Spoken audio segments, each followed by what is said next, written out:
Hello, ladies and gentlemen. This is episode 1 of Thriving Scrubs. We are the Thriving Scrubs. My name is Jack. And my name is Dave. We are legitimate Scrubs.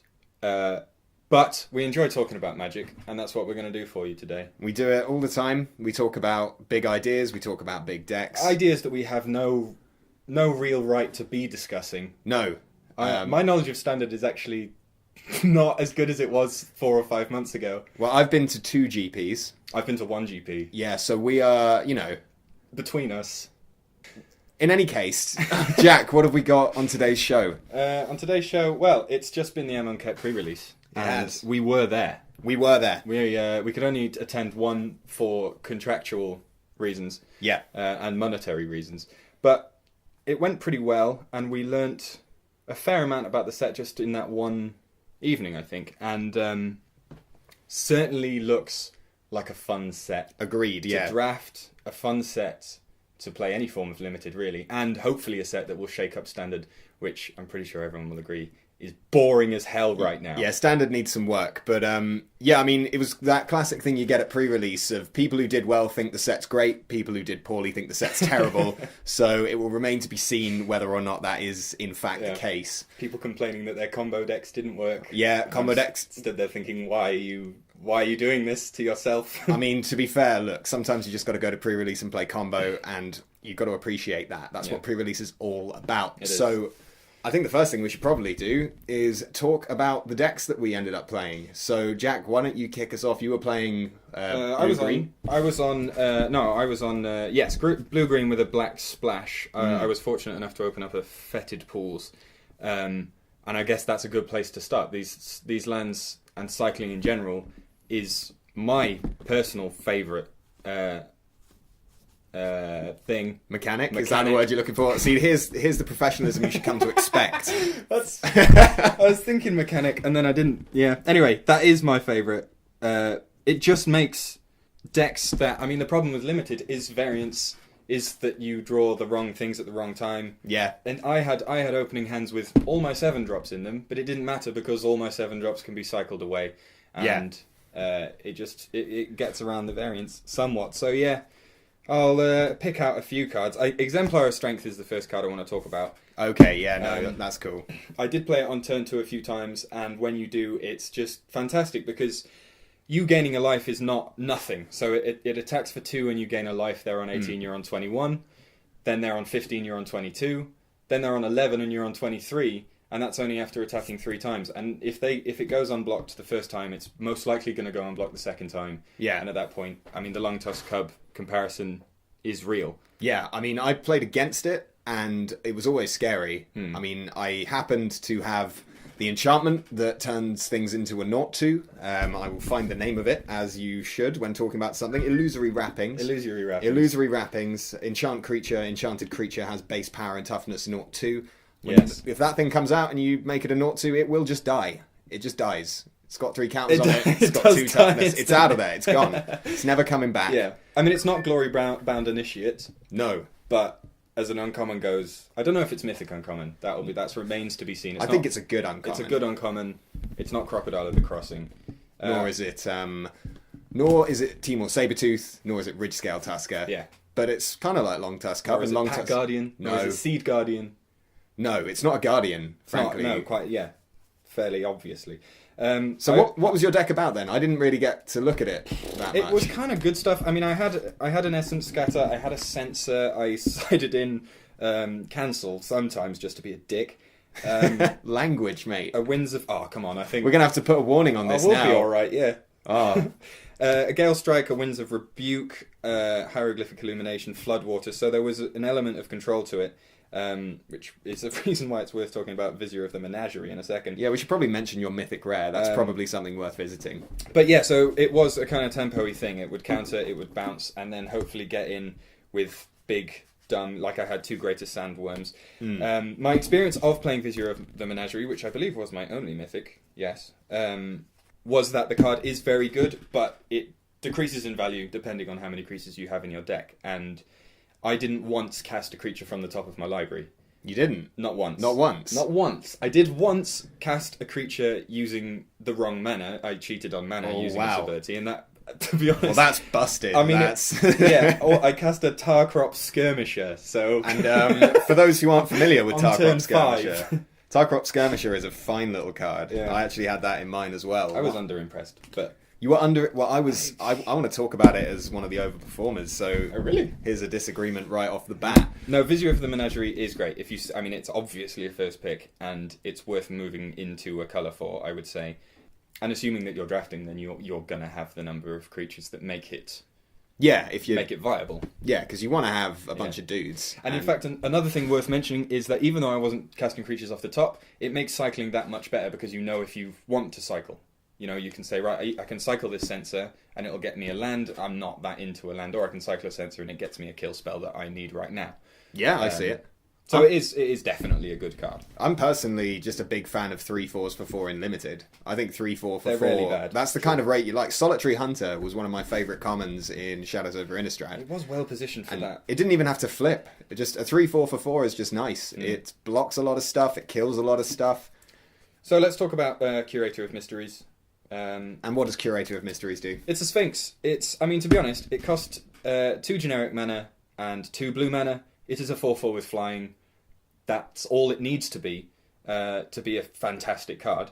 But it does also cycle for 1 blue. I don't think anyone will ever do that in limited. But you can if you fancy it. If you really have to. If you're really screwed. And whenever you cycle or discard another card, scry 1.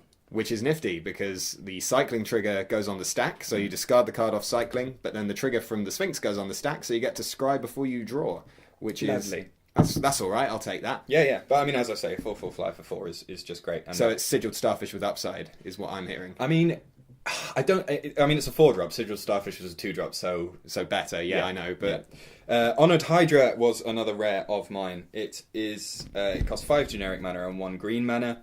It is a 6/6 with Trample, which seems fairly vanilla until you read that it has Embalm, 3 generic mana and 1 green mana. The thing that I learned about this card, I mean, it's always true in draft, I guess, is that white has the ability to completely negate the Embalm effect. yeah, Cast out Necessary Rest, whatever it's called, Forced Rest, that one. what are you talking about? The pacifism effect. No, because the pacifism effect doesn't work because Oh yeah, this is what you. this is something what you experienced. Yeah, isn't this it? is something that came up. If you use compulsory rest, it has the ability. Enchanted creature has 2 sacrifice this creature. You gain 2 life. So presumably they didn't want to give us actual pacifism because this actually It would destroy. Yeah. it would destroy cards like this. And actual pacifism is quite good. Normally ends up being one of the top commons. So maybe Yes. they wanted to go for something a little bit different. However, like Vizier of the Deferment would kill the token. There's a lot of ways to bounce things in this set, and a reason why cards like Floodwaters and Galestrike and Winds of Rebuke are particularly good in this set is they get their token out and you just go, no token for you. Thank you very much. That's pretty nifty. Were Which you is running nice. much Embalm apart from your Hydra? No, being in blue and green, I wasn't fortunate enough to get the. It's in the running for top blue common, the birdie dude. Wasn't fortunate enough to get that. I did. I'll pick out 2 more. Why not? 2 more things. Sensor's great. Obviously, there's no point. We agree. Yeah, Sensor's Sensor's great because Sensor is one of those rare counterspells that's actually pretty solid in limited. You know, you look at limited counterspells, you look at the likes of Cancel, and it's just not really what you want to be doing because you know on turn 2 they play some little bear, and you're like, oh, can't counter that. Yeah. And then you're leaving up 3 mana while Their bear gets in. their bear gets in, And there are some powerful 2-drops in this set as well. yeah, no, I want to talk about some 2-drops for sure. There were some good 2-drops kicking around. Shefet Monitor is nice. That's the cycly landy lizard. It's a 6/5 for 6, but you can cycle it for 4 and put a basic land or desert card out if you're fortunate enough to. Were you running any deserts? I didn't open any deserts. I don't think I saw a desert. No, I didn't. I'm sure they were about, but I saw one dude miss under. He tried to activate his desert at instant speed, and then everyone in the shop went, "No!" That's my only experience of deserts. well, so that was the far. last game of It the was. pre-release, Let's and stop. everyone really wanted to get to bed. Yes, so they did. I will talk about Quarry Hauler, I think, as my pick of commons, just because it was a card that surprised me in how good it was. Like, if you've got your Exemplar of Strength out, you remove a counter from it for free. if you've already managed to distribute a -1/-1 counter on an opponent's creature, you stick another one on it. Like, it's just a little bit of value, and a 4/3 for 4 is fine. Yeah. But I was always was pleasantly surprised by that card, and was happy to curve out into it, because it just improves your board state or worsens theirs, which is always nice. I saw someone, excuse me, play that with the 2-mana rare mana dork that comes out with 3 -1/-1 counters on it. I'm sure you can fetch the name. I know the name of it off. I know exactly what it is. This man knows the whole set. We're really, really professional at this. We've done the research. We've put the time in. We've figured out what we're going to talk about in advance. Channeler Initiate is what it's called. So he played that and put another counter on it just for mad amounts of mana. Just to keep the mana going. Too much mana. Yeah, that little camel, Quarry Hauler, I played against it a few times and it was always quite scary. Yes. It came out and it did something quite annoying, and my deck wasn't, big creatures on the ground are the thing my deck was most afraid of. So, it was always a bit scary. Go on then, it's time for your deck. I think I've pretty much been through mine entirely. Well, the first thing of note about my deck was I was fortunate enough to pull an Invocation. I think that's exciting. I mean, that helped. Yeah. It certainly helped. So I got an Invocation Wrath of God, which, for those who don't know, is 2 white, destroy all creatures. They can't be regenerated. So that was pretty good. It was good having that. And the other thing that helped me out there was I also opened Dust to Dawn. So I was running 2 4-mana white wraths of, slightly different quality. I never got to cast the Dawn side of Dust to Dawn, which is return all creature cards with power 2 or less from your graveyard to your hand. Which would have been pretty good in your deck. It would have been alright. I had quite a lot of 3-power creatures, unfortunately. Right. It would have been good. The problem was quite often I would have embalmed them already, the ones with 2 power, so it was never really that relevant. But I think, just briefly, it is worth mentioning that the Invocations look a lot better in real life than they have done on... I think so, yeah. On screens. The art is very small. You still can't read them. No, I mean, I read the effect and then I knew what invocation I had. That's what I'm doing. That was the key. But yeah, the art's nice. It's a shame it's so small. That's the sad thing about it. But yeah, 2 Wraths was basically my plan. And then I basically played blue-white flyers, as I always do at pre-release. It's just a thing. I go in, I joke about, I'll probably end up playing blue-white flyers again, and then I open almost exclusively white rares and just go from there. So rares of note, I had Commit to Memory is the first one I've found here, which is 3 and a blue, put target spell or non-land permanent into its owner's library, second from the top, which is pretty good, actually. It was good. Yeah. It was better than it looked. I did manage to cast the memory side of it once.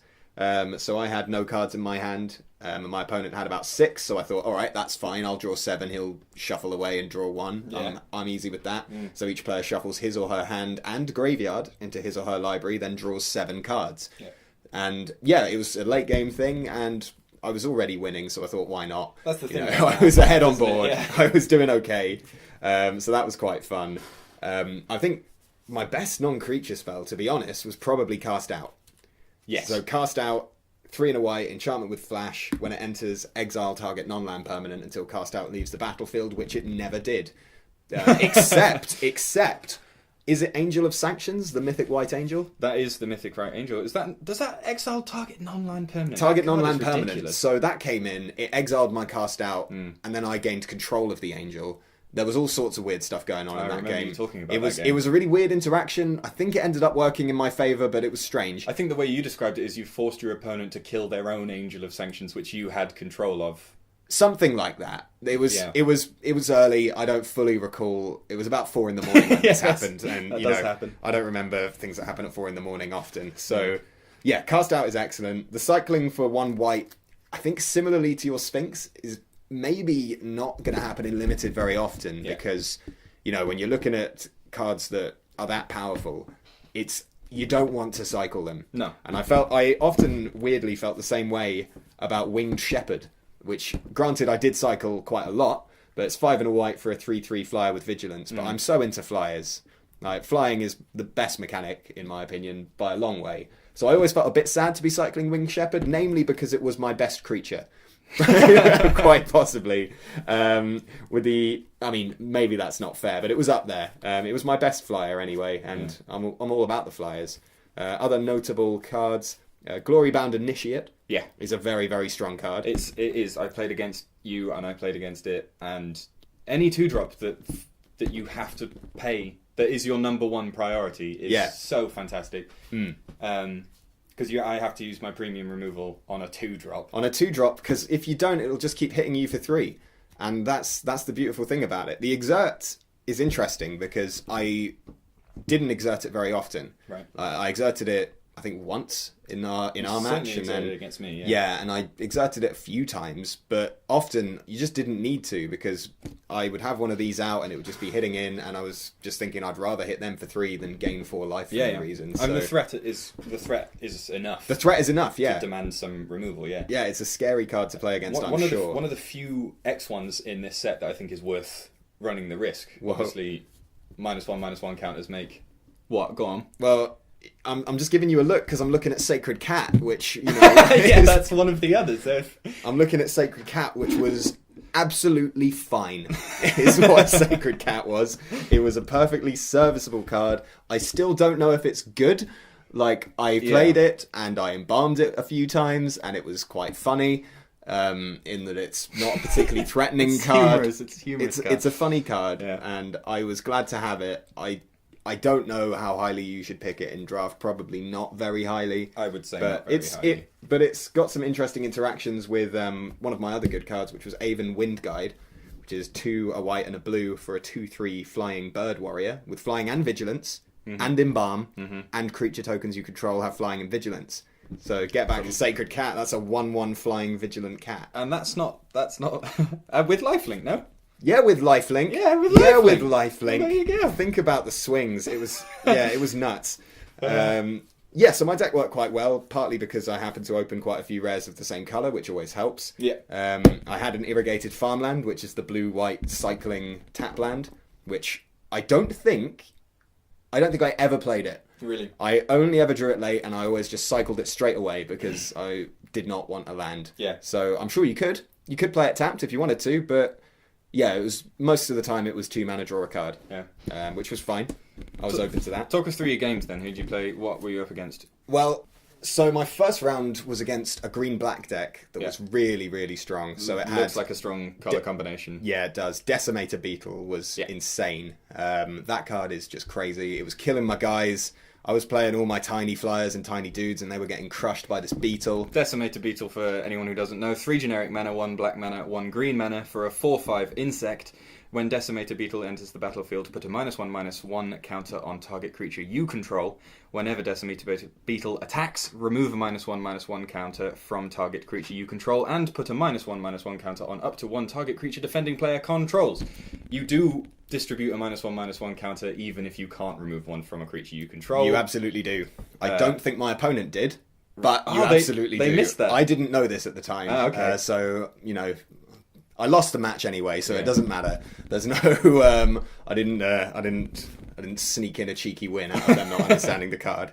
But yeah, Decimator Beetle is crazy. He just had a very, very strong green-black deck in general, and also I had a very sad game against him where I had my Wrath of God in my opening hand, and I had 2 islands and a plains, and a Wrath of God and a 2-drop, and it all looked like... We all know what happens next. It all looked like it was going to go great, and this game went long. Like, I ended up with about 5 or 6 islands out by the end of it, and 1 plains. Finally got my Wrath of God out, wiped the board. I was sitting at 4 life. Yeah. Played a creature. It was all looking good. I ended up with 2 creatures out. He had nothing out. I was sitting there at 4 life. I thought, time to start attacking. He was on something like 24 life. Got to sort of start making some progress there. And then at the end of my turn, he flashed in a 3/2 cat. And on his following turn, he played a pump spell and hit me for exactly 4. And that is why I went 4-1. It's the end of the story there. I did draw every forest. I've never done this before, but drew every single forest in my deck in the top 15 cards of my library. Only had forests out. And then in game 2, played turn 1 Fetid Pools. And my opponent just went, what the hell's going... What are you doing? You're playing all forests and the Fetid Pools. Because you thought you were on the mono green plan. Yeah. Which is a bold strategy in sealed. It's the wrong strategy, I would say. I think that's probably right. Pool is extremely hard. Yeah, unless something has gone to... If your opponent's playing monocolour and it's good, call a judge. There's no way... Yeah. There's no way that should be happening. Game 2? Game 2 was against Black Red, I believe. They had several monuments, which I think we'll get to later, because there's a lot to be said about the monuments, a lot of discussion to be had. But it was just one of those games where the Flyers won it. I had some removal, they played some creatures, I removed their creatures, or I tapped them, or whatever, turned them into worse creatures, blue-white removal stuff, don't kill anything, just sort of push it aside, that kind of thing. And then, attack with Flyers. It was relatively straightforward. It was often the case, actually. I was getting a lot of value out of Embalm and a lot of value out of my cycling cards. In that I just was drawing a lot of cards. Drawing into my Wraths was part of the whole point. Just cycle. Get your Wraths. About wrathing your own Embalm creatures. Yeah, that's fine. I'll do that all day. So that was often the way it went. Is my opponent would have a much better board state. I'd Wrath. And then Flyers, and that was usually just how it went. Trying to think if there's anything else notable aside from cast out on Angel of Sanctions and all sorts of nonsense going on there. I mean that was pretty much the story until the final round, which was obviously the most interesting round because it was against you. Yes. So at 5 in.the morning. At 5 in.the morning, all the pride on the line. Everything came down to that game. I've already given away the result by mistake. It came down to the crunch time. I played a Greater Sandworm, which none of your creatures could block. Yeah. And you were on 7 life. Yeah. And then I just forgot how to count. You also very kindly pointed out to me that I had one turn to... I don't know if I would have figured out that I was dead on board. Really? I was tired. Oh, right. I mean, you did say, well, you've got a turn. I said I'd give you one turn. I assumed you were a good enough Magic player to... I've got 7 life, that's a 7-power creature. You assumed wrong. I know for next time. Yeah, well, and it just came down to a big swing with some exerts, and you had to do some hard maths, and you did it wrong. I did it all wrong. You did it all wrong. Every single part of it. My attacks, my blocks. It was bad. It was beautiful, and so it went. Yeah, I don't know if there's 2 decks worth mentioning that I played against in round 1, and this deck I believe went on to place about 3rd overall. Was a legitimate tokens combo deck, I guess. Yeah, no, I saw this one. It was Anointed Procession, which is a rare, and it reads. Is it a rare? Yeah, it's a rare. What? It is it costs 3 generic mana and 1 white mana. It's an enchantment, and it reads, if an effect would create 1 or more tokens under your control, it creates twice that many tokens instead.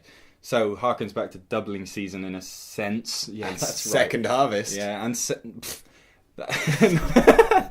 No one has ever played that card. What are you talking about? That card is a straight up bomb. But anyway, my opponent played as Anointed Procession, and I'm thinking, great, you idiot. There's no way. This can't possibly... This is going to be really, really good for me.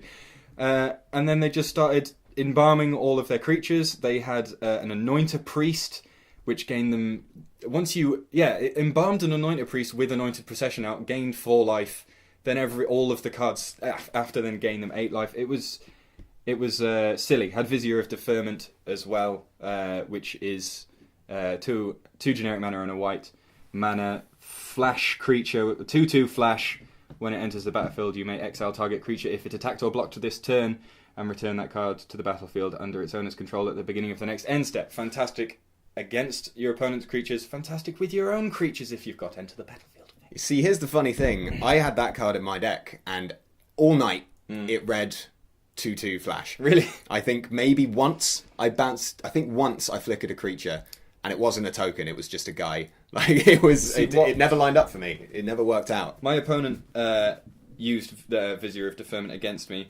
Bounced a creature that had Cartouche Strength on it. Oh, that's good. And that forced you to put a -1/-1 counter on a creature you control when it entered. I've forgotten which one that is. But yeah, it was. Oh yeah, Onori Kudu.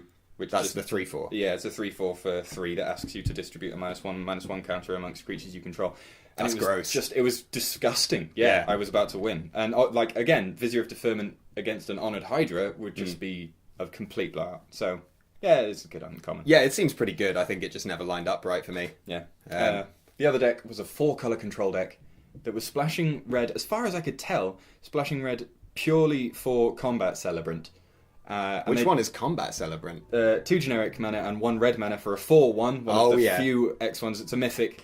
If it hasn't been exerted this turn, you may exert it as it attacks.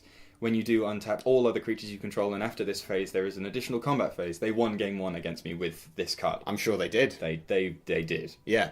It was painful. So there was a lot of taking of extra combat steps because someone else at the pre-release opened the invocation of, is it Aggravated Assault? I believe the one that's that what lets it's you called. pay You mana pay 5 mana, I think. Yeah, he had about 3 combat steps in one of the games he played. You can use that infinitely. Yeah, you can use it over and over. That's why it's That's stupid. That's why it wasn't printed normally in the set, I think, because it was crazy. You had quite a few invocations. I've seen people online saying that no one opened an invocation at their pre-release, but I saw at least 3, including mine, maybe 4. I only saw those 2. Yeah, there was definitely another one kicking around. I think it was a god, maybe. Oh yeah, someone did open a Ronas, I think. Nice. Yeah, an invocation Ronas.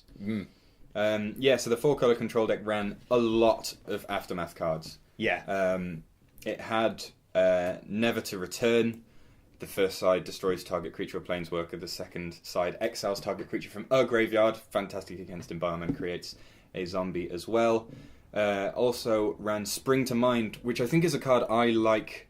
I don't think it's that great, but it's a card I really like. Spring costs 2 and a green for a sorcery. Search your library for a basic land card, put it onto the battlefield, tapped, then shuffle.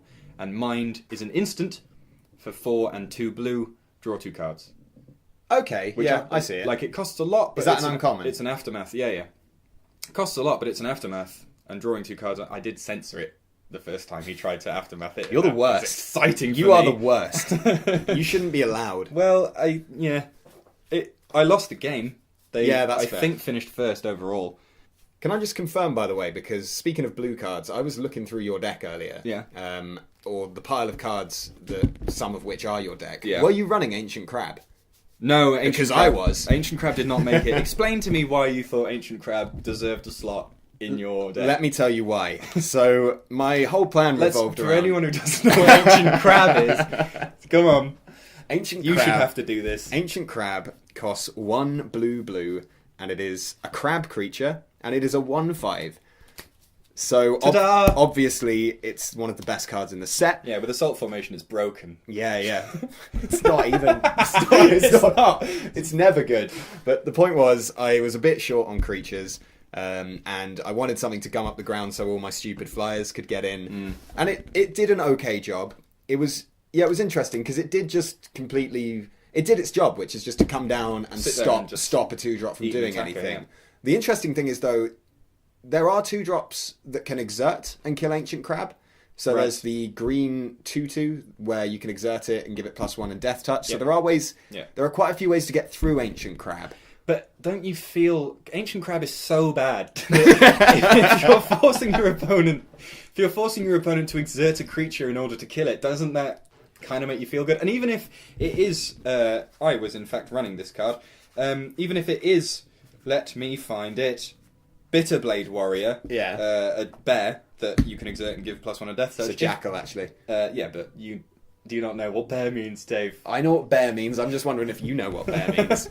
If they exert that, don't you just not block? Yeah, of course. So, I don't think... The point is, they got in for 3 points of damage when my Ancient Crab should have been doing its job. I guess. Stopping them from doing anything.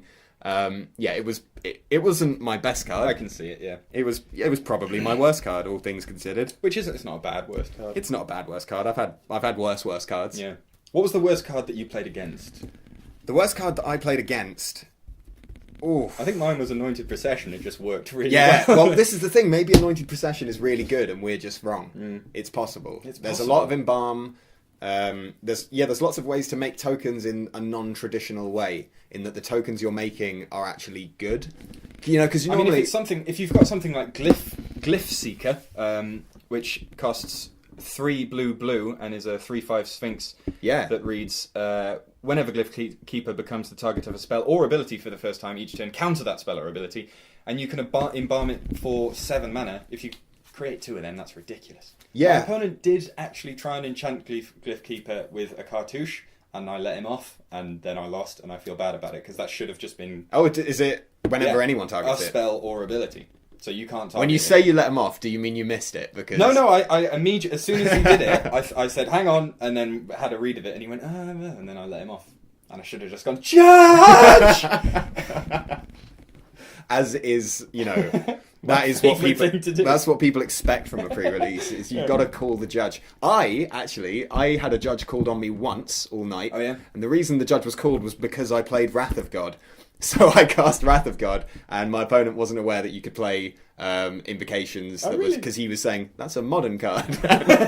And I mean, to be fair, I feel like he's not wrong. I feel like if you're playing a pre-release and someone casts Wrath of God, you should call a judge. That should just be, If only just to get a pat on the back. if nothing else, for a cup of tea. because it's funny. Yeah. You know, it's funny to call a judge, and you know, I've got a lot of respect for the judges of this world, but it is funny to just call a judge sometimes. Yeah. Not vindictively, and you know, I still lost that match. That was against the man I lost to. So Oh, yes. Zoltan. Zoltan, what a guy. I think a card that impressed... I knew it was good, but it really impressed me was Cartouche of Knowledge. Cartouche of Knowledge. Which you were running one of, or I was running one of. I had 2 in my pool. I would have run more, but all my creatures that were good already had flying. Right. Apart from Glorybound Initiate. That's fair enough, yeah. For For anyone who doesn't know, Cartouche of Knowledge costs 1 and a blue. It's an aura cartouche. I still don't know what a cartouche is. I guess it's a badge of some sort. They look like badges. Is Anyway. it like something to do with a tomb or like a Yeah, maybe.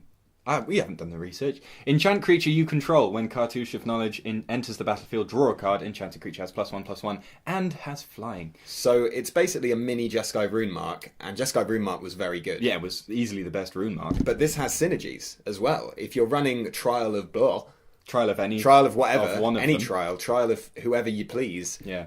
Cartouche of Knowledge becomes really viable because I think most of the cartouches are actually quite good.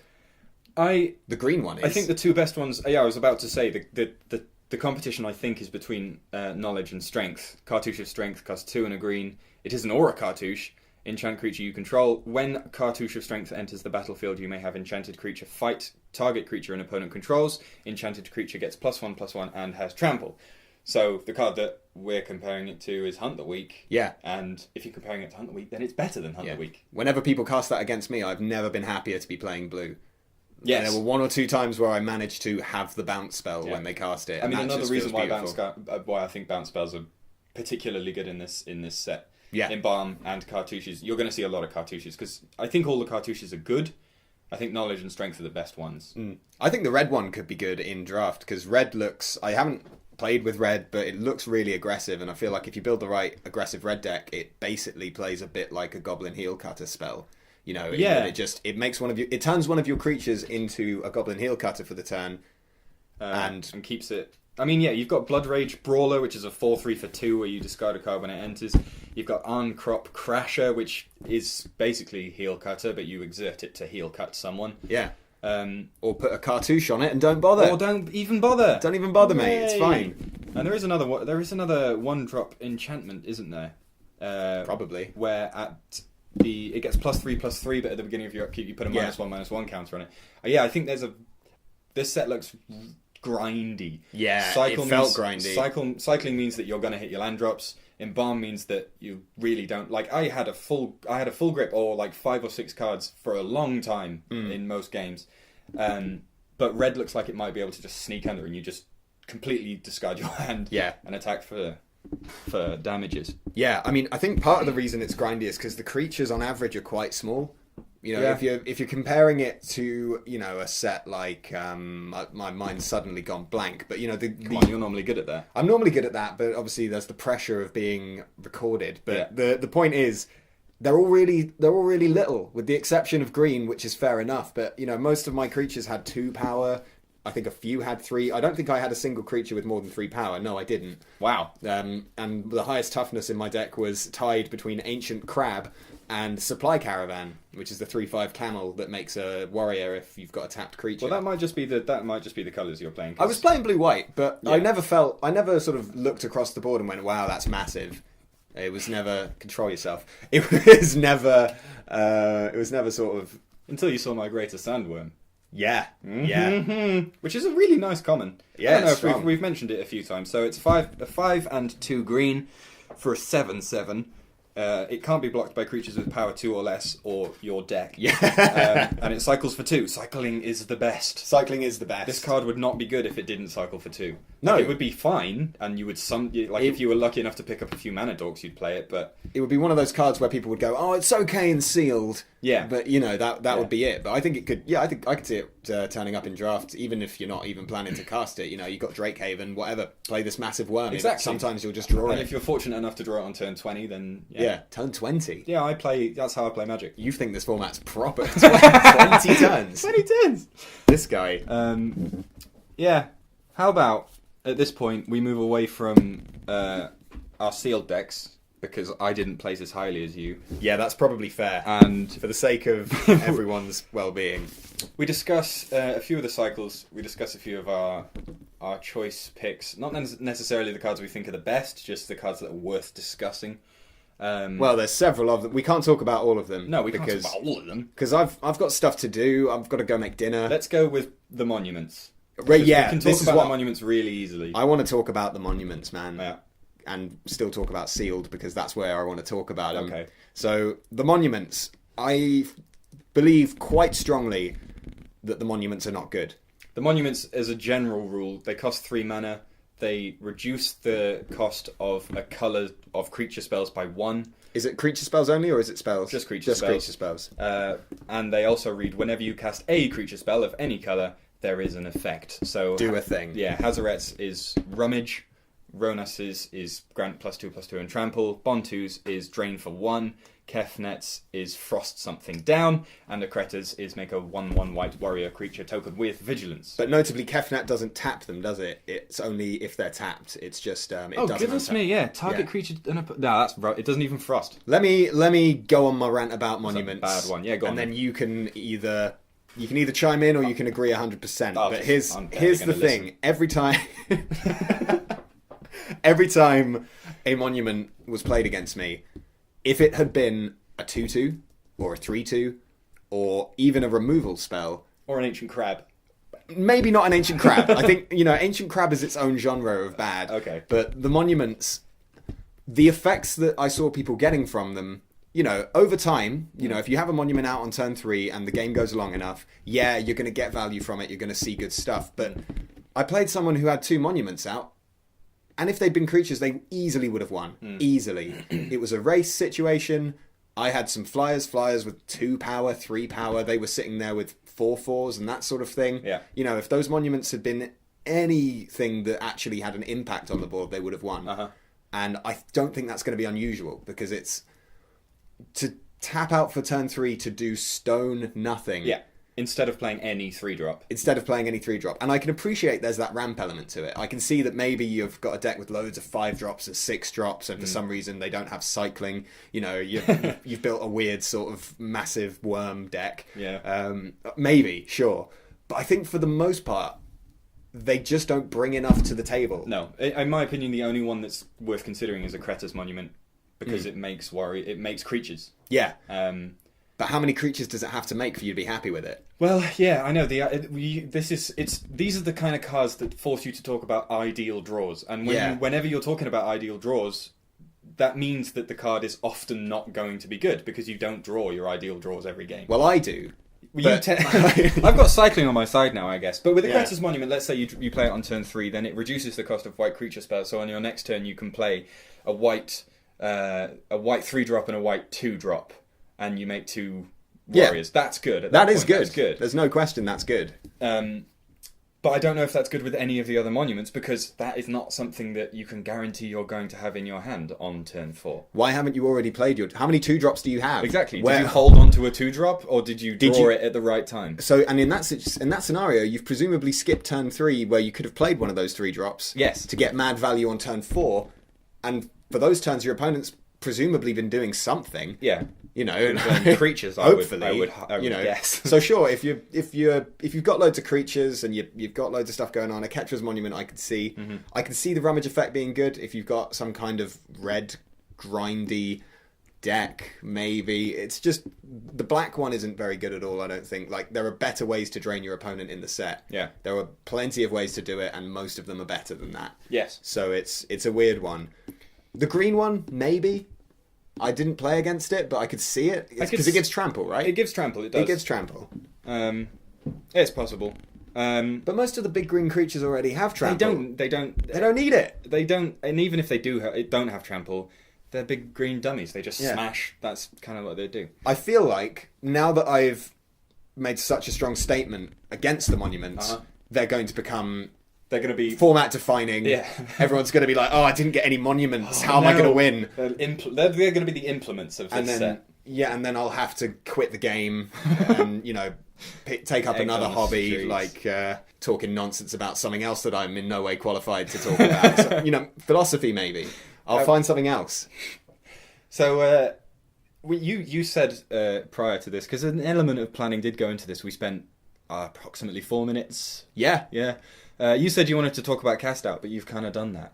Yeah, but I think anything else you want to? We haven't talked about cast out in constructed. Yeah, because I think cast out, it's not the sort of card that's probably going to be a 4 of, but it's such a nifty. Well, it could be. The cycling's very good in decks that if Drake Haven becomes a thing, I could see it. But the most important thing about cast out is that it is a flash white spell that kills planeswalkers. Yes, the last white spell to kill planeswalkers, with the exception of something like Quarantine Field, which was tough. Suppression bonds. White is not very good at dealing with planeswalkers. That's going back to Theros. Well, banishing. Yeah, man. It's been a while since White's had, and it's got flash. Yes. So they play. It disrupts Copycat. Granted, a little bit late. Slightly late. If you're on the play, it disrupts Copycat. But yeah, it's a really sort of strong effect. It's expensive. No one's going to say 3 and a white is a cheap rate, but you can cycle it. Yeah, I think the way that Standard looks right now, it's clearly better than Stasis Snare. It's easier to cast than Stasis Snare. If you're in a Mardu control or an Esper control deck, 2 white on turn 3 can be a bit of an ass. It can be a bit tricky, yeah. I think cast out will be if you're in an aggro deck, maybe not a 4 of, but if you're in a control deck, you're running 4 of those and you're happy about it. I think.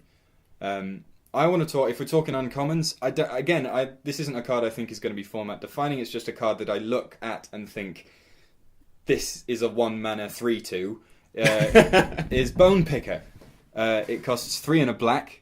It is a 3/2 with flying and death touch. Death touch, no less. No, and it reads, Bone Picker costs 3 less to cast if a creature died this turn. If a creature. I think if you're running this card in constructed, it will be your own creature because it will be in the aristocrats deck. But why not theirs? Or theirs. Yeah. Kills Heart of Kiran. It does kill Heart of Kiran, threatens planeswalkers, and 3/2 flyers for 1. I can think of one that's rather good. I can't. What is it? It's Seeker of Delvers. Oh yeah, Delver of Secrets. The bug guy. The little buggy dude. Yeah. I don't know, because I think Aristocrats has been given a lot to work with right now, and Zombies has been given a lot to work with. Is this bird a zombie? Is it a zombie bird? Is it a zombie bird? It's probably a zombie. It's not a bird. It's a bird. It's eating the zombies. Why? Because that's what birds do. That's gross. It's called Bone Picker. Birds don't eat zombies. That doesn't make any sense. Okay, fine. They're eating the people that the zombies killed. Oh, they kind of do, though, don't they? I feel like I've seen something. In Dawn of the Dead, I think they do. Yeah, zombies walking around with crows on them, like just pecking at them, just pecking an eye out as they're going. Yeah. So yeah, it's a card I want to keep an eye on. I think if you're in the Bontu, if you're doing the Bontu game, the Bontu Yeheni Cryptolith Right Collected Company. Exactly. I want to talk about. Let's go on to rares. I want to talk about Pull from Tomorrow. Of course, go ahead. Obviously. I'm just going to sit back and let you go. Pull from Tomorrow is an instant. It costs X and 2 blue, and it reads: draw X cards, then discard a card. It has been far too long since we have had this kind of blue card. Blue looks good in this set. For the first time in a while, I'm really excited about the blue, and Pull from Tomorrow is the most exciting one for me. Draw X cards is just fantastic. Mindspring costs X, blue is a sorcery that reads draw X cards. This is an instant, of course. Sphinx's Revelation is another card that people are comparing it to, and the argument that I've heard from you against Pull from Tomorrow is that you have to be casting it for 5 mana before it becomes really good. I think I was wrong, though. You think about Sphinx's Revelation, you cast Sphinx's Revelation for 4, you're drawing a card and gaining a life. No one does that. You wait until you have 9 mana. And the thing is, Madness is still about. Yeah, that's not you can impossible. have a fiery temper coming out. I mean, then that's just disgusting. You can have arms of the vein. One day. Arms of the vein. I want it to have its day, but it just won't. It just won't because it's terrible. It sucks, and I try putting it in decks all the time because I always think this is the one. Arms of the vein, get in the deck, and I know you're it trying to sucks. impress Desolator Magic. I'm not trying to impress Desolator Magic, and he doesn't even. I don't think he's ever mentioned that card because the man is a pro. He's a professional. Okay, sorry. I didn't mean to have some offend respect. anyone. Have some respect for one of YouTube's finest MTG commentators. I will be building decks with Pull from Tomorrow for as long as it is legal. I think it's great, and I think once you have 5 mana and upwards, and you're playing that, you're playing your cast outs, you're playing your dusks. It's the exact card you want. You said Dusk with such disdain there. Dusk. I really like what I like about the Aftermath cards more than anything is the fact that you have to say the part of the card you're casting. So a few times in pre-release I go, I'm going to cast Mouth, and it just doesn't read. It doesn't sound like a Magic card. See, Commit to Memory kind of worked. I'm going to cast Commit. Yeah, that's okay. It doesn't make sense. I'm going to cast Spring. It's just weird, but there you go. Is there a rare you want to talk about? Oh, probably. Glorybringer. Oh, why is that a rare? It screams mythic to me. Yeah, but it's great. Glorybringer, let me find it. We probably know it by heart. If you're talking about Glorybringer...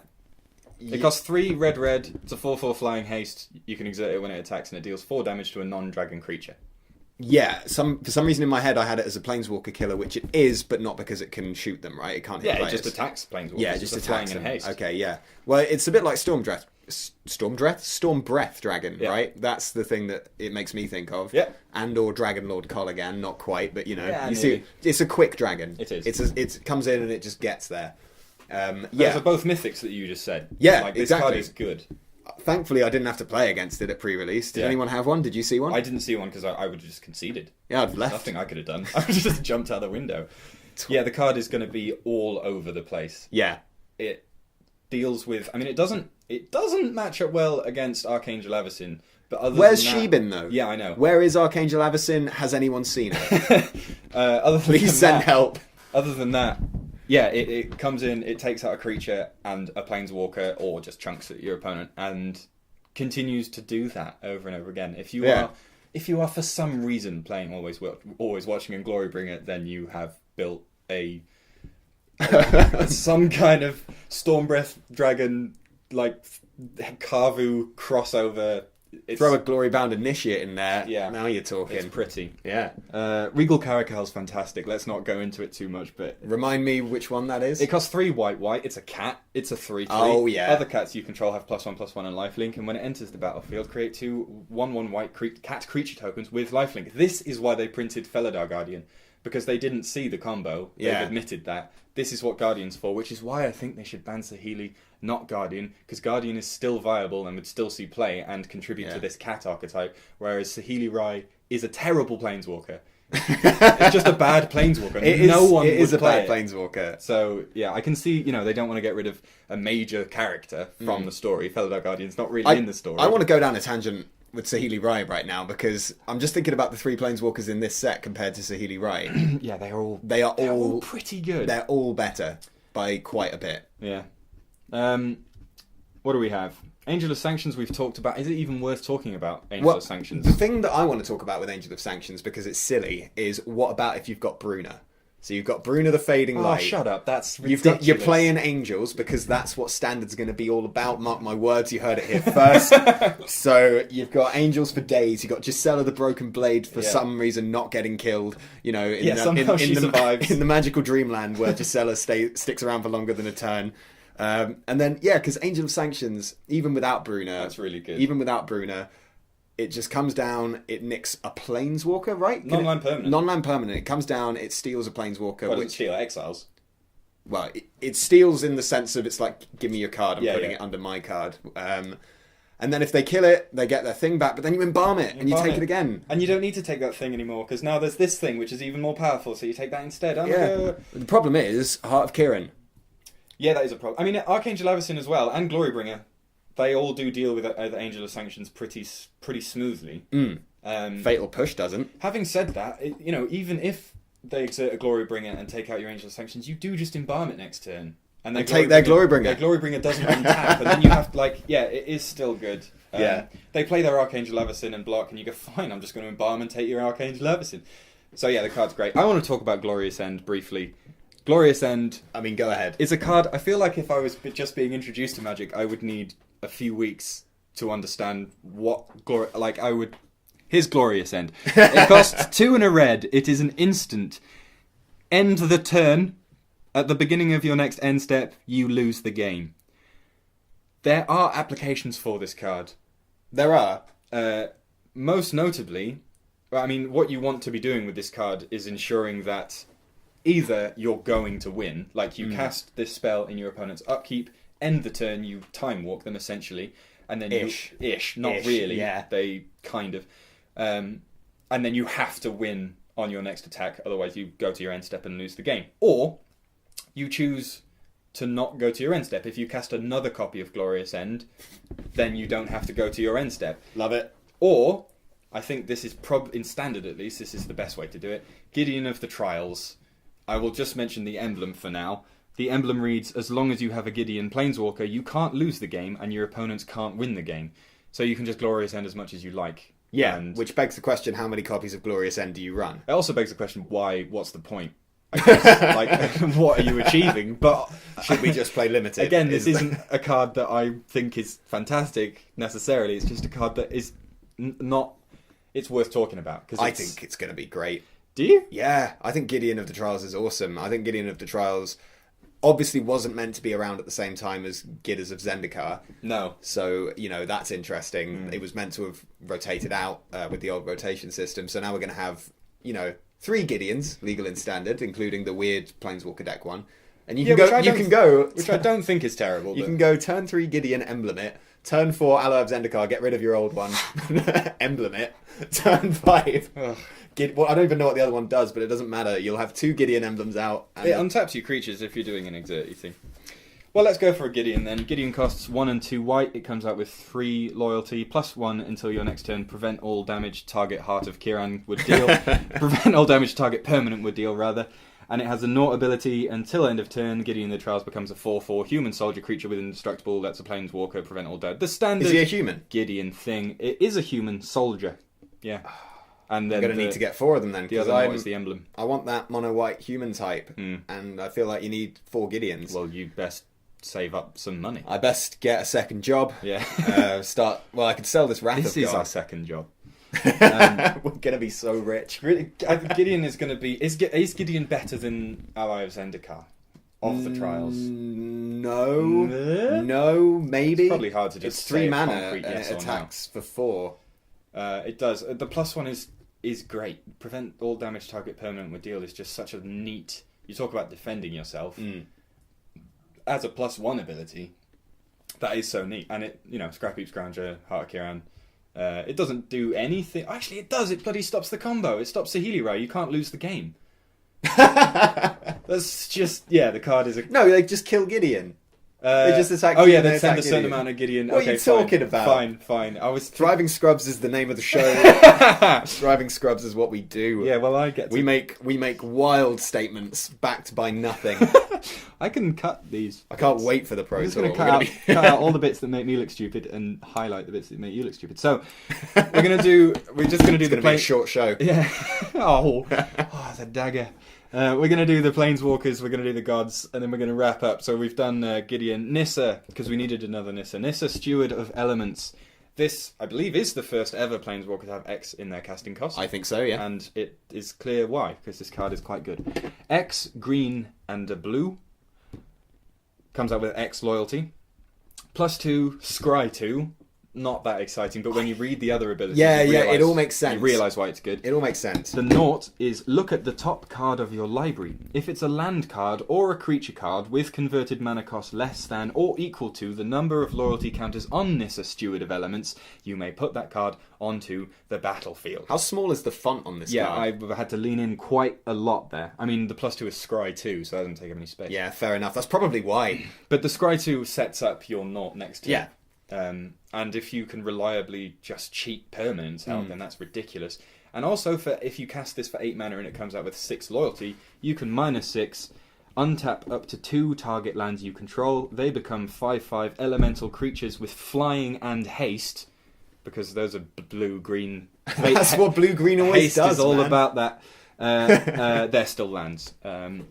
So that is just 10 points of damage for 8 mana, which And is it's not until the end of turn, right? It's forever. No, it's until end of turn. It's until end of turn. Yeah, Okay, yeah. fair.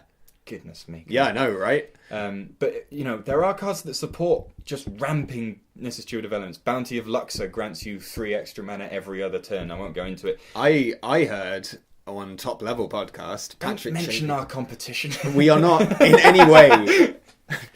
All right, We are the speck of dust on their cornflakes. get on with it.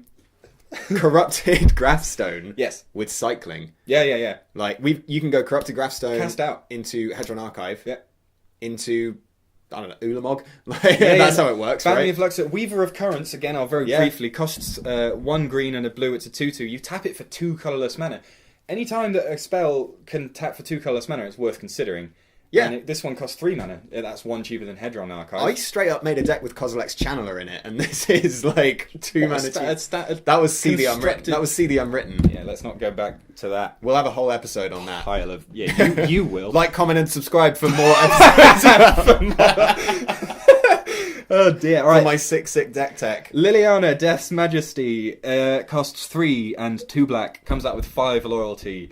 +1, create a 2/2 black zombie creature token, put the top 2 cards of your library into your graveyard. That's a fantastic ability. It's a good thing Emrakul's not around anymore. God, yes, it is. -3, return target creature card from your graveyard to the battlefield. That creature is a black zombie in addition to its other colours and types. That's an awesome ability. It's a good thing Emrakul's not around anymore. -7, destroy all non-zombie creatures. Yeah, that's sick. It's just, and you can do that 2 turns after casting her.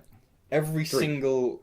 No, 2. 2? What? Yeah. What? Every single ability on this, and a reanimation spell attached to a Planeswalker is dope. I love it. I'm all about reanimation spells, so I'm a big fan of this one. If you're playing this zombie deck that really looks like it's been invigorated by Dread Wanderer and the Scrap Heap Scrounger even makes its way into that deck, I'm sure, then milling 2 as part of a +1 is no joke. And making a 2/2 as a +1 is great. That's Gideon has to naught to do that. Yeah. So It's strictly better than Gideon, is what we're saying. I'm saying is it's strictly the best Planeswalker ever printed. Not only is it the best Liliana that will ever be printed, Yeah, easily the best Liliana. I can't think of any Liliana that could possibly be better than I don't this think one. there are. Right. Gods. Moving on. Quickly, the gods. Did we forget? Oh yeah, we did Gideon, didn't we? We covered him. we did Gideon. He's good. Let's start with Kefnet, because I think Kefnet's probably the worst god. Do you not want to go in colour order? Colour order, all right. Akreta the True. Is it a Kreta or is it a Ketra? I feel like it's a Ketra. It is a Ketra. Yes, score 1 for this guy. The True. I guess it's the cat one? Yeah, she's a cat. Costs 3 and a white. It's a 3/6 with double strike and indestructible. Is it a double strike? Yeah, mate. Judge. Yeah. Ketra the True can't attack or block unless you control at least 3 other creatures. You can pay 3 and a white to create a 1/1 white warrior creature token with vigilance. All these gods are good. Yeah. If you're in the humans... I mean, she doesn't make humans, but I think that's fine. Does she make cats? She makes warriors. Why doesn't she make cats? I don't know. Wizards. Wizards, Excuse me? Judge. Who?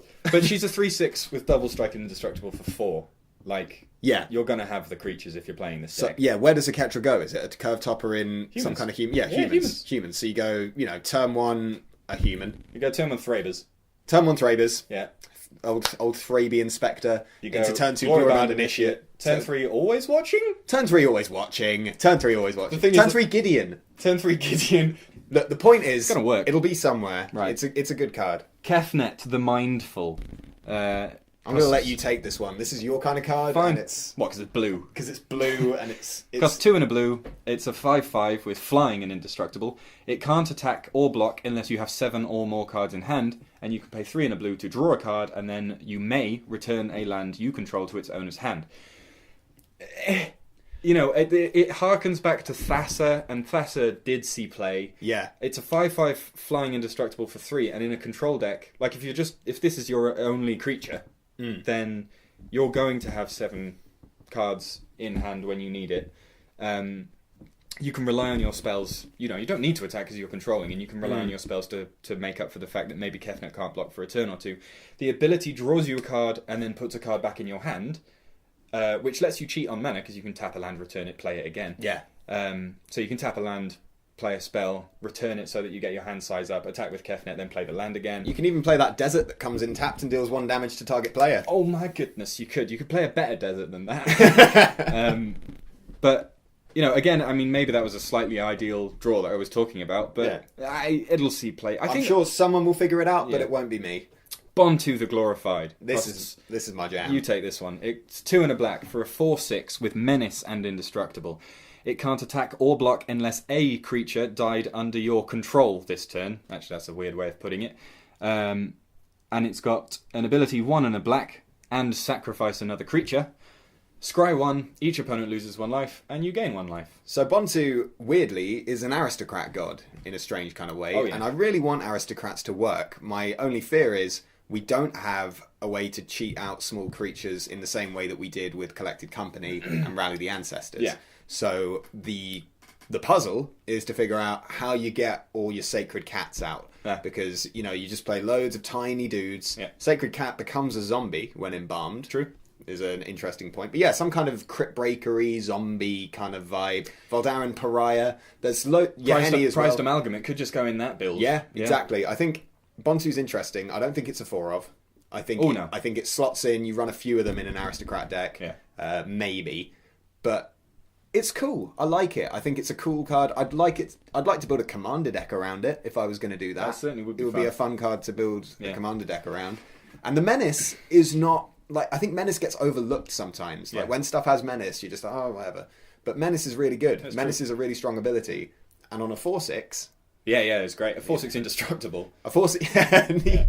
doesn't really matter. It doesn't matter how many people block it. Does not die to Grasp of Darkness. No, in fact, only one of the gods does. Which one? Hazaret the Fervent, which is next. Well done. That was some really, really well-planned magic discussion. Oh, we did it. In fact, we are leaving the last 2 gods, which are, I think, the 2 gods that work best together. So we'll start with Hazaret the Fervent. Costs 3 and a red for a 5/4. The only god with 4 or less toughness. It has Indestructible and Haste. It can't attack or block unless you have 1 or fewer cards in hand.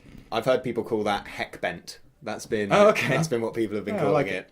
And you can pay 2 and a red and discard a card to deal 2 damage to each opponent. 2-headed giant. Yeah, and amazing. If in Commander they've got more, everyone's got a Planeswalker. You're doing it in all the planes. Right, amazing. Yeah. What could go wrong? Obviously, with Blood Rage Brawler. Is that what it's called? Blood Rage Brawler, the uncommon. It's 1 and a red for a 4/3 when it enters you discard a card. That card's pretty cool. You can easily have 1 or less cards in your hand on turn 4. Are you trying to sell me standard Jackals right now? Because I'm really into that. I'm gonna sell you standard Jackals. I think it's red green monsters is where Hazaret goes. That's what people are talking about. Which people? The people on other websites. The good Magic players. The ones that know what they're talking about, and then I regurgitate what they say. Good stuff. Yeah. More of this to come. Ronas the Indomitable. Yep. I think people seem to think it's the best god. Well, it's the only one we have a copy of, so I choose to believe that. Okay, fine. It costs 2 and a green. It's a 5/5 with Death Touch and Indestructible. It can't attack or block unless you control another creature with power 4 or greater, which is the easiest stipulation to meet of these gods. Like, you could have a god. You could have Hazaret the Fervent. You could have any god but Oketra. Am I right in saying that? Yeah, true. Yeah. And it has 2 and a green. Another target creature you control gets +2/+0 and gains trample until end of turn. Trample, a severely underrated ability. Yeah. Like, really, really underrated. Very, very strong. Not as good as flying. No, you love it, don't you? I love flying, but I don't like Kefnet, so what's going on there? Yeah. Well, you don't like blue. You like flying, but you don't like blue. I like blue sometimes. Sometimes. I like the good blue cards. So with Ronas and Hazaret, you get your bristling hydras. Yeah. You get your prowling serpopods, or just Hazaret. And swing for a lot of damage. You forgot Heart of Kieran. Oh, Heart of Kieran! You could just play Heart of Kieran and crew it with something. That's grotesque. Ban Heart of Kieran. If you're listening, whoever... If anyone's listening... if there's anybody out there Please send help. Heart of Kiran needs to go. Please get rid of Heart of Kiran. The thing about Heart of Kiran is it's not even oppressively expensive anymore. It's just oppressively oppressive. Yeah. That's all it is. Yeah, the price isn't the issue. It's just that, No. oh my god, they played turn 2 Heart, I'm out. Yeah, I mean, I haven't played a game of Standard in a long time, and it is largely down to Sahili Rai and Heart of Kiran. Yeah, I think that's why a lot of people have gone off it recently. Yeah. We've got some help from this set to deal with some of these things, and we've got definitely. I think what's good about this set is the cards in it are powerful, but they are niche. Like Yeah. Regal Caracal is really powerful, but you have to be playing cats. You just have to, otherwise it's rubbish. Bontu the Glorified is really powerful, but you have to be in the Aristocrats style thing. Not so much with Gideon. Liliana, really powerful, but really rewards you to be playing a graveyard deck. Like, I like that. Yeah, no, about it this is set. cool. I could be misreading it, but I don't know. I mean, we could be way off. Who knows? That's the fun, isn't it? That's the fun, and we can, maybe one day when we're old and senile, we can look back on this day that we recorded episode 1 of Thriving Scrubs, and we can think, we were so wrong. We were so wrong about all We of were that. so wrong about Heart of Kiran. What a fantastic card. Turns out Cruel Reality was the best card in the whole set. Best card in Magic's history. And on that note, I think that's it. That's our experience of the pre-release we played. Those are the cards that not necessarily the best, but the ones we like. That seems to be how we play Magic. and since we're on YouTube, I feel it's time for the obligatory like, comment, subscribe. How was your pre-release? Tell us how about did your you pre-release. do? We sincerely care. I care. Bottom of our hearts. There is nothing that means How many of more your to games me. went to time? Actually, I'd be interested in knowing because 3 of mine did. How many of your games went to time? Yeah. What rares did you pull? Are the monuments good? Which one of us do you think is more attractive based purely on the sound of our voice? I don't care what you say, but, give us a cheeky little say hi, Yeah. Because if you found this video, you are in the depths of YouTube and Couldn't get much darker. you might as well get involved.